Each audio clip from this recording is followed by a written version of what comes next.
"I'll give you the Lamborghini if you can make it run," he sneered. The room erupted in laughter, until the 72-year-old black woman he mocked turned the key and made the engine roar louder than his pride.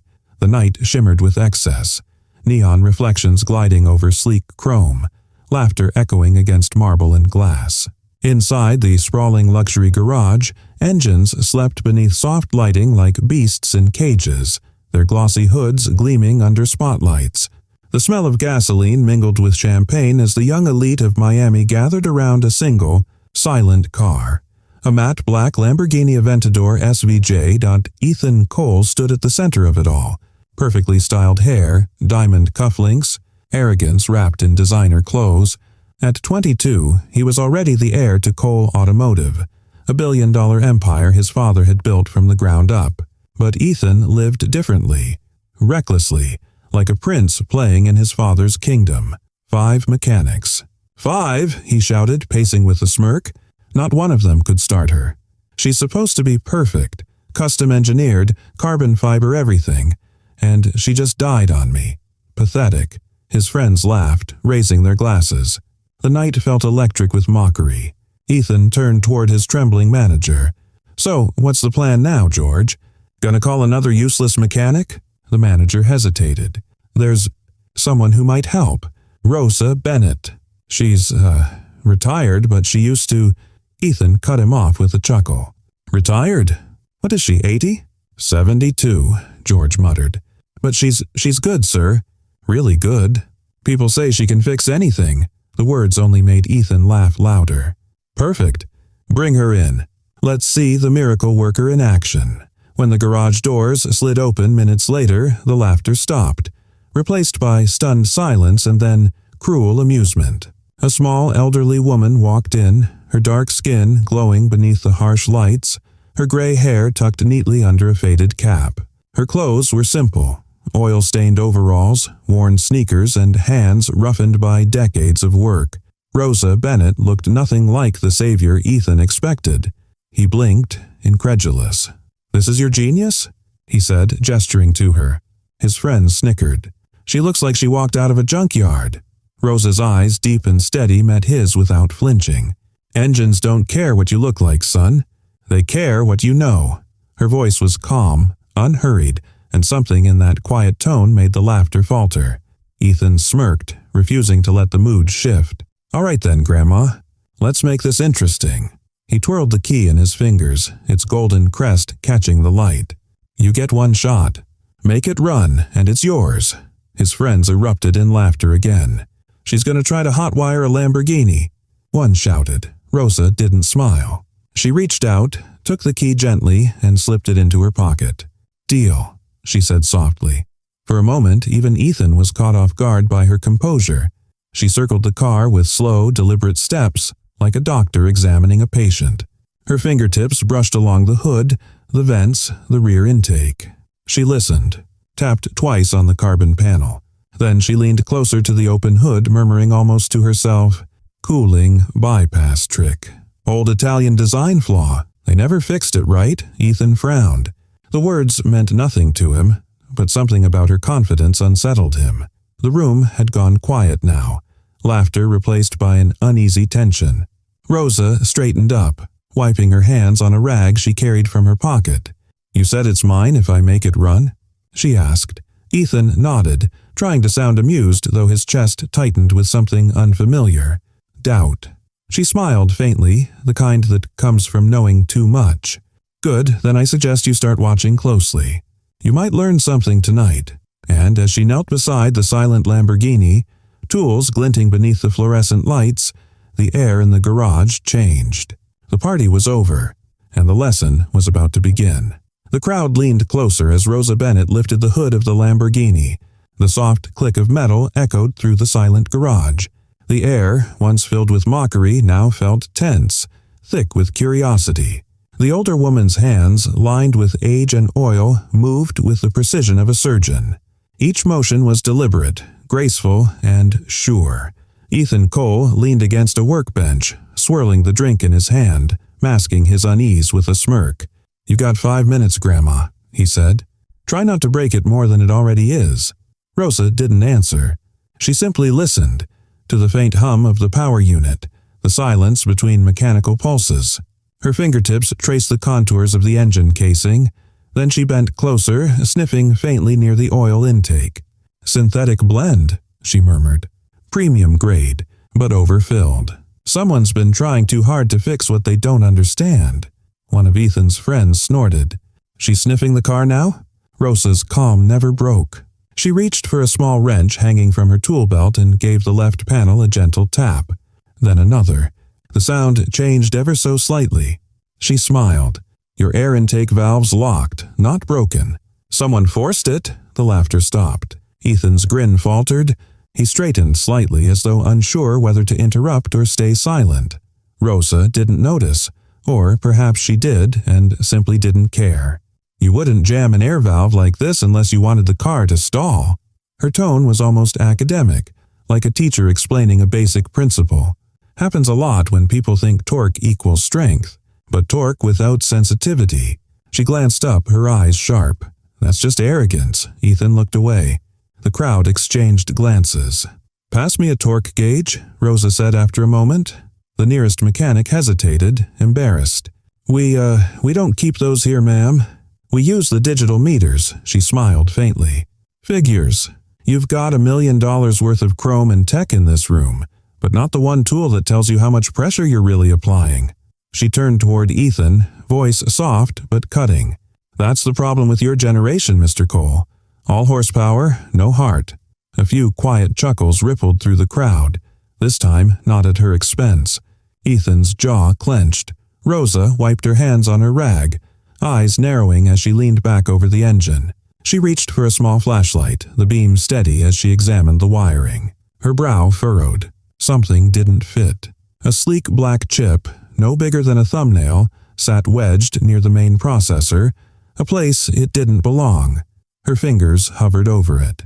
Then, with the gentlest twist, she pulled it free. "Well, I'll be," she muttered. "What is that?" one of the guests asked. Rosa turned the chip over in her palm, her expression shifting from curiosity to concern. This wasn't an accident. A hush fell over the garage. Even the hum of the fluorescent lights seemed to fade. Her mind flickered back, decades into the past, to a dimly lit hangar in Virginia, the smell of jet fuel heavy in the air. She stood beside a young recruit struggling to fix a Humvee engine under pressure. "Don't force it," she had said back then, her voice patient. "Engines are like people. They respond to respect, not ego." She remembered the roar of military jets, the men who dismissed her ideas, the promotions she never got because her name and her skin didn't fit the picture of authority. She blinked, returning to the present. Ethan was staring at her, a flicker of unease in his eyes. "This car didn't break itself," she said slowly, holding the chip up to the light.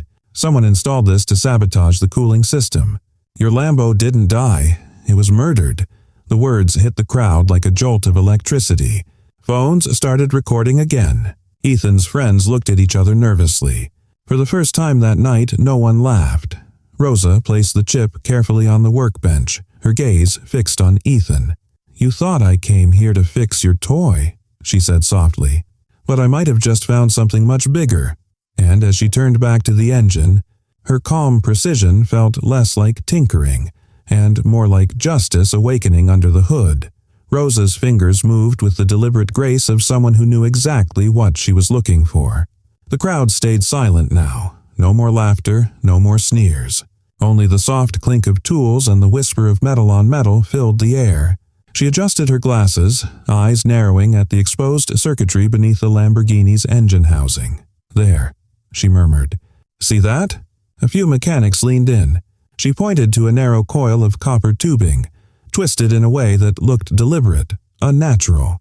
"Your cooling circuit's been bypassed," she explained. "That's not wear or error, that's intention." Ethan frowned, folding his arms. "So now it's sabotage?" His voice dripped with mockery, desperate to regain control of the moment. "Maybe the car's just too advanced for you, Grandma. Happens to everyone when they get old." The insult hung in the air, heavy and hollow. Rosa straightened slowly, wiping her hands on her rag. When she turned to face him, her calm had a steel edge. "Young man," she said quietly, I built systems 10 times more complex than this before you were born. This car isn't smarter than me. It's my student." Ethan blinked, thrown off. "Your what?" Ignoring his confusion, she turned back to the engine and reached deeper inside, retrieving a small metal plate half hidden behind the coolant assembly. It was old, tarnished, but the engraving still caught the light. "RB72-14, she read aloud. The crowd leaned closer. "What's that?" a friend asked. Rosa smiled faintly, though there was sadness in her eyes. "My mark. Rosa Bennett, 1972, the year I joined the Defense Engineering Corps." She ran her thumb along the edge of the plate, her voice steady but quiet. "This hybrid system uses the same energy distribution grid I designed for the military in '89. I filed the patent, but it was later absorbed into a corporate merger. Looks like Lamborghini licensed it without even knowing whose blueprints they used." A stunned murmur swept through the crowd. One of the mechanics whispered, "Wait, she designed this?" Another murmured, "No way. That's her code on the serial plate?" Ethan tried to laugh, but it came out thin. "You expect us to believe that? You're saying you built the tech inside a Lamborghini?" "Come on." Rosa looked at him for a long, quiet moment. "I don't expect you to believe me," she said. "I expect you to listen." She reached into her pocket and pulled out an old flip phone, its surface worn smooth by years of use. She dialed a number from memory. The line rang twice before a voice answered, a deep, genial baritone that immediately softened at her name. Dean Roberts speaking. Rosa switched the call to speaker. "Dean, it's Rosa." A beat of stunned silence. Then, "Rosa Bennett? Ma'am, where have you been hiding? I thought you'd retired for good." A ripple ran through the crowd. Rosa smiled faintly. "I'm still fixing things, Dean. Got a young man here who thinks my designs are too advanced for me. Do me a favor, tell them what RB72-14 stands for." Dean chuckled. "Oh Lord, RB72? That's the prototype series you built when I was still sweeping floors. The one that revolutionized the cooling distribution model for hybrid engines. You're looking at a living legend, folks. Without her work, we wouldn't have the current-gen turboelectric systems.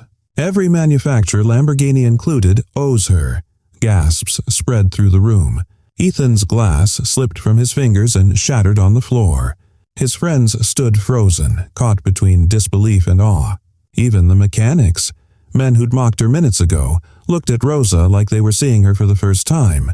Dean's voice carried through the speaker. "Rosa, are you finally getting the credit you deserve?"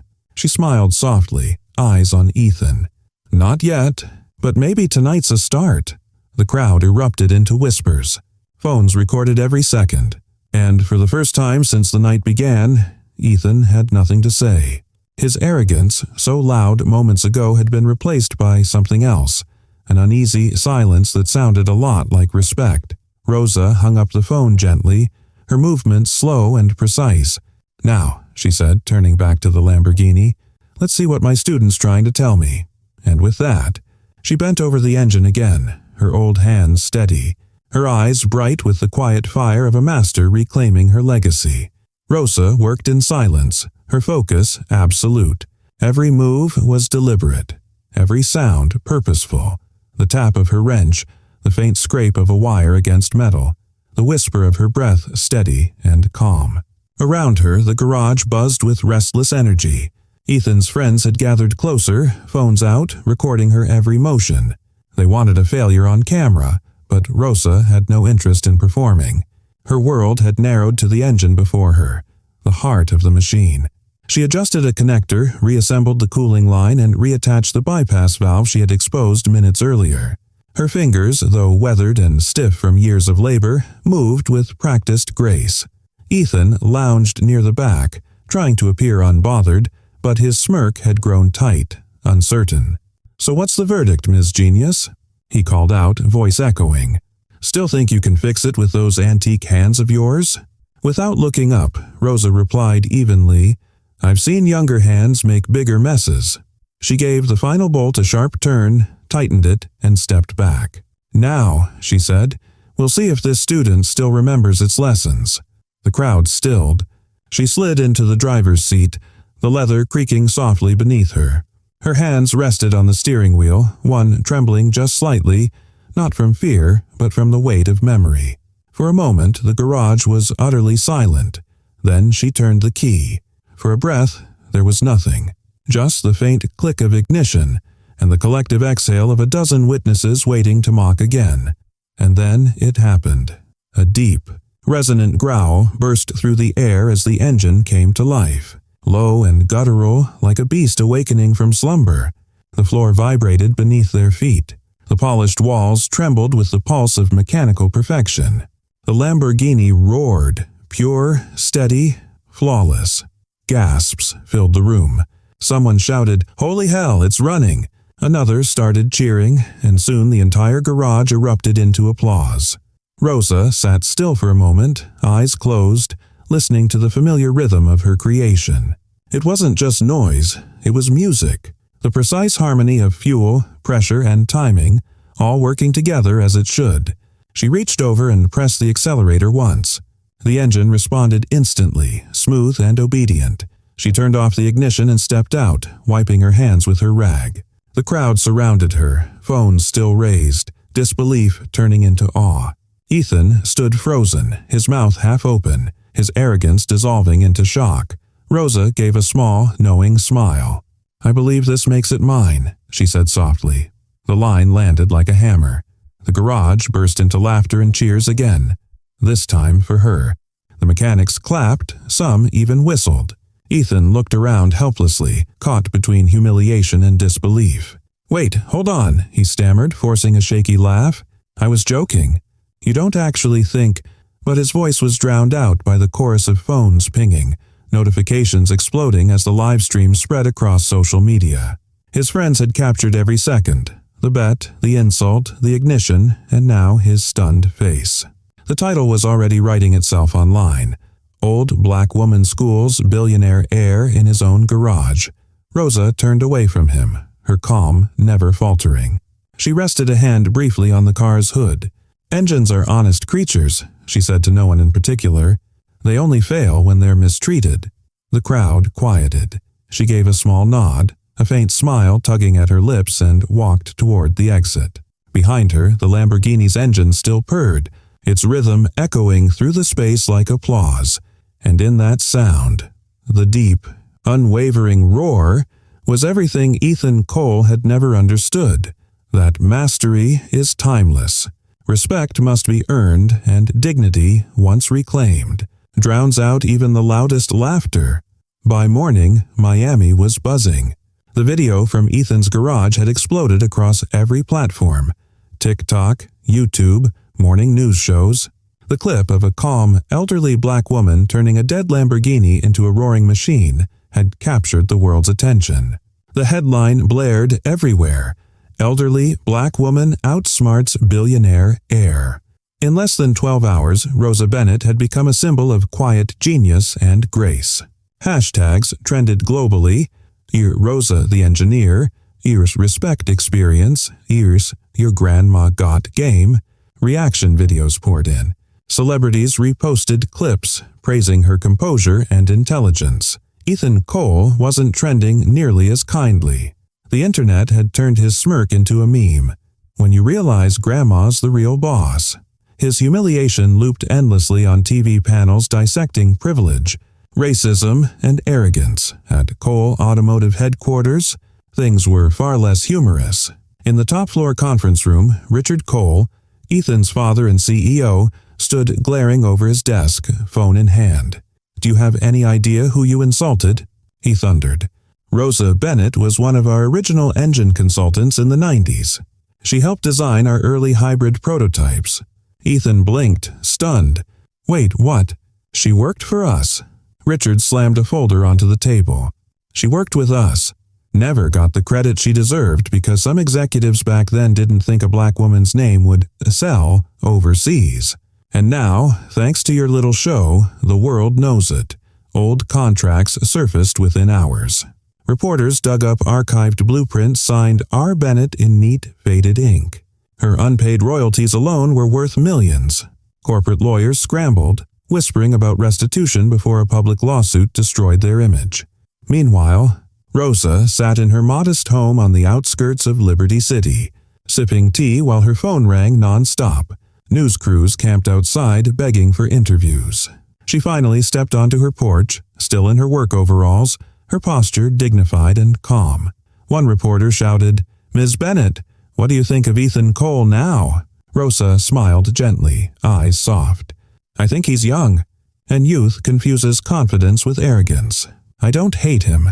It's not about revenge, it's about respect. For people, and for the machines that carry their work forward." The soundbite spread like wildfire. Within hours, respect over revenge became a movement. Ethan watched the clip from his penthouse, guilt clawing at his chest. Every word she said cut deeper than the internet's ridicule. She had every reason to humiliate him, and yet she didn't. She chose grace. That evening, unable to stand it anymore, he drove across town to find her. The neon of his luxury car looked out of place among the small, cracked streets of her neighborhood. When he parked outside her garage, he froze.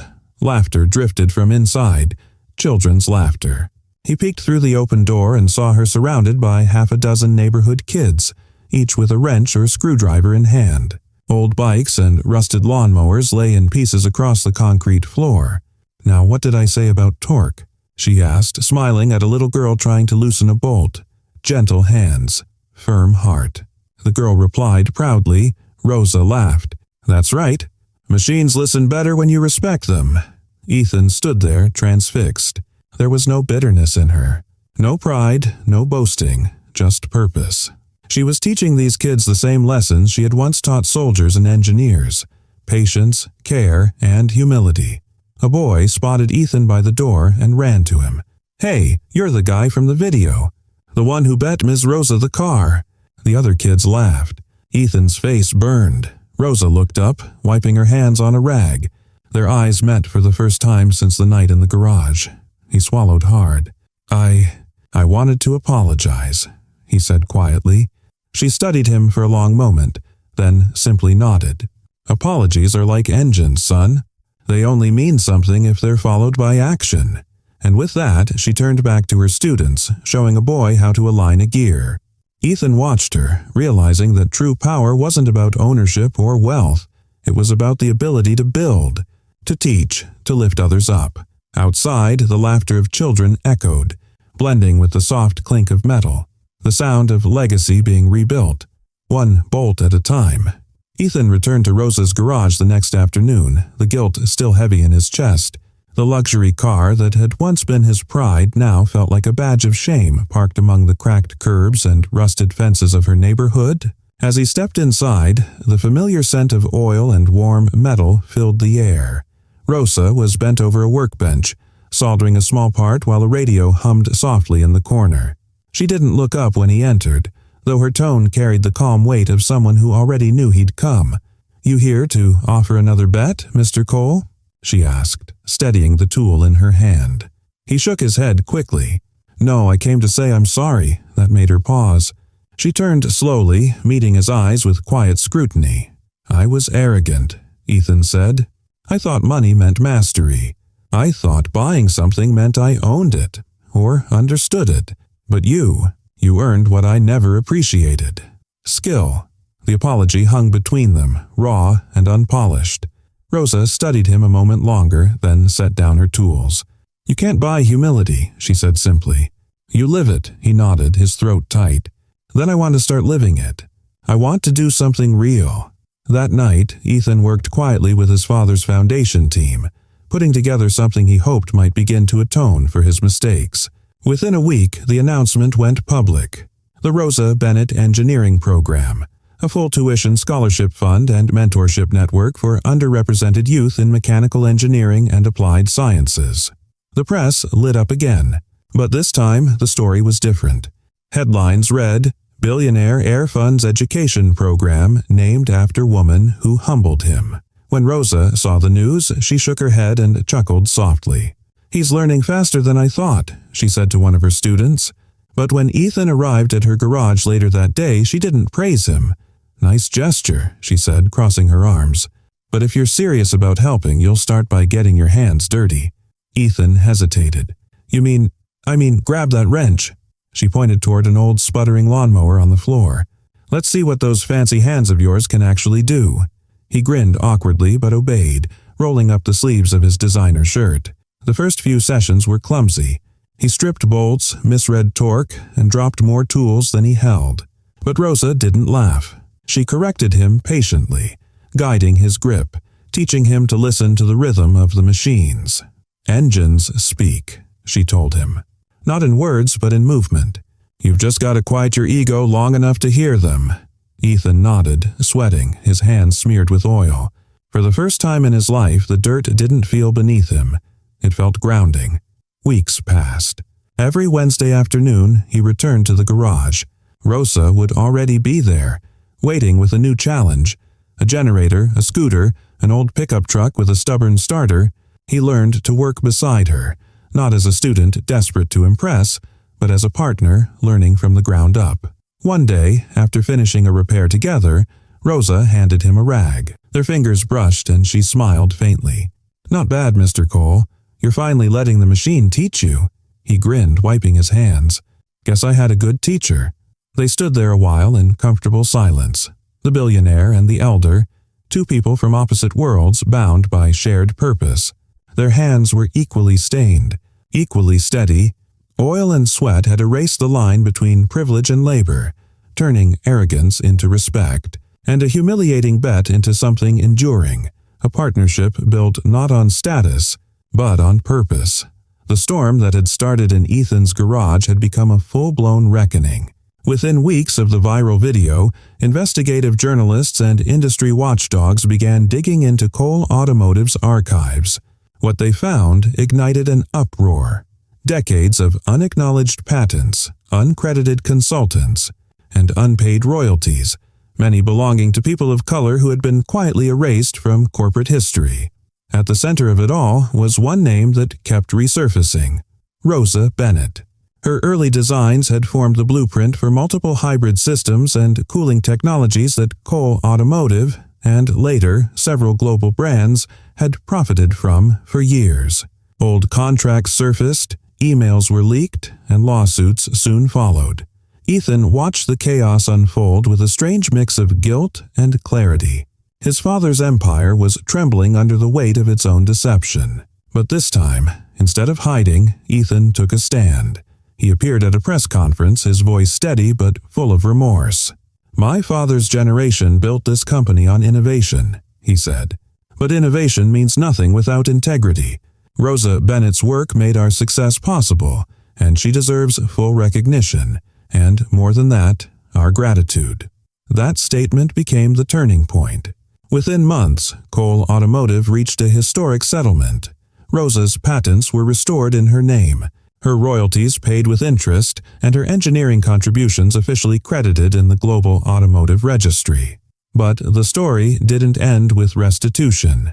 It became legacy. Ferrari, Lamborghini, and the U.S. Engineering Council announced a joint initiative to honor Rosa Bennett's lifetime contribution to automotive design. Invitations poured in for her to speak at universities and global conferences. She politely declined most, preferring to stay close to her garage school, but for one event, she agreed: the International Engineering Honors Gala in Detroit. The grand ballroom shimmered beneath golden lights, filled with the brightest minds in the world of design and technology. Rosa stood backstage, her familiar work gloves peeking from the pocket of her evening coat. When she was announced, the applause was thunderous. But before she could step forward, Ethan approached the podium to introduce her. His voice trembled slightly as he began. "Last year, I made a bet with this woman. A cruel, ignorant bet. I offered her a Lamborghini if she could make it run. I thought I was being clever. But she didn't just fix that car." He paused, his gaze finding her in the crowd. "She fixed me. She gave me something far greater, the courage to rebuild mine." The audience fell silent, moved.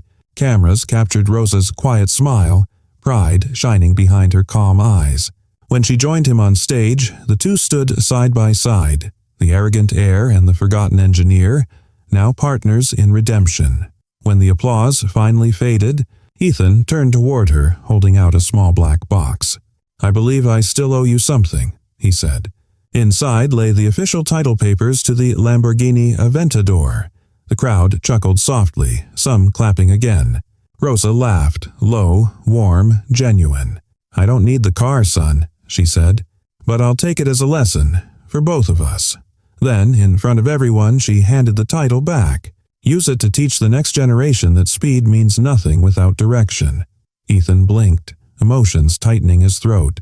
"I will." Weeks later, true to her words, the Lamborghini arrived at the Rosa Bennett Technical Institute, its hood gleaming under the afternoon sun. But it wasn't a trophy, it was a classroom. Ethan had donated several more luxury vehicles for hands-on training, transforming his former symbols of arrogance into tools of education. Rosa often watched from her office window as students in coveralls circled the cars, their laughter echoing through the garage. Ethan joined them often, sleeves rolled, face smudged with grease, learning as much as he taught. Sometimes Rosa would smile to herself, remembering that night of humiliation, the key dangling in his careless hand. It had begun as a bet, a moment of arrogance, but had become something sacred, proof that even the proudest engines can be rebuilt if someone is willing to open the hood and start again. A year later, the building that had once been an abandoned warehouse now pulsed with life. The walls were freshly painted in bright yellows and deep blues, filled with the echo of laughter, the hiss of welding torches, and the rhythmic clatter of tools. A sign above the entrance read in bold silver letters, "The Rosa Bennett Technical Institute, building futures by hand and heart." Inside, rows of workstations lined the floor, each one occupied by students from every background imaginable, teenagers, veterans, single mothers, and dreamers who had once believed engineering was out of reach. The scent of oil, metal, and hope hung in the air. At the far end of the main hall, Rosa Bennett stood with her familiar composure, her gray hair tucked under a blue cap. Her hands were still calloused, still stained with the marks of a lifetime of labor. She didn't walk the floor like a celebrity, she walked it like a teacher. Stopping beside one student, she adjusted the angle of a wrench. To another, she offered a patient nod. "Pressure's not your enemy," she said, her voice carrying through the room. "It's just the machine asking you to listen." The students adored her. To them, she wasn't just an engineer. She was a legend who had proven that skill and dignity mattered more than fame. At the front entrance, gleaming under the sunlight, sat the black Lamborghini Aventador, the very one that had started it all. It wasn't a trophy. It was a testament. The once silent engine now served as a living symbol of humility and second chances. Ethan Cole arrived just as a group of students rolled open the side doors to let in the afternoon light. He wasn't the arrogant heir anymore.